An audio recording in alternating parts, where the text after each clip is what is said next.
Naglabas na ng pahayag si Ann Curtis kaugnay sa mga naging kontrobersyal na salita ni Bong Suntay na umani ng matinding reaksyon mula sa publiko. Matatanda ang naging usap-usapan sa social media ang naging pahayag ng kongresista na iniuugnay sa actress at host na itinuturing ng marami bilang hindi naaangkop. Sa kanyang mensahe, pinili ni Ann na maging mahinahon ngunit matatag. Ayon sa kanya, mahalagang maging responsable ang bawat isa, lalo na ang mga taong nasa posisyon, sa mga salitang binibitawan ng publiko. Hindi man siya nagbanggit ng masasakit na salita, malinaw ang kanyang paninindigan na ang respeto sa kababaihan ay hindi dapat minamaliit o ginagawang biro.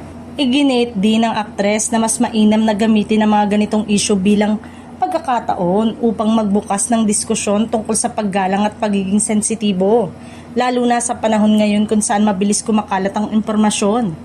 Aniya, ang bawat salita ay may bigat at maaaring makaapekto hindi lamang sa isang tao kundi sa mas nakararami. Samantala, patuloy ang pagbuhos ng suporta kay Ann Curtis mula sa kanyang mga tagahanga at kapwa-artista. Marami ang humanga sa paraan ng kanyang pagsagot. Kalmado ngunit malinaw ang mensahe.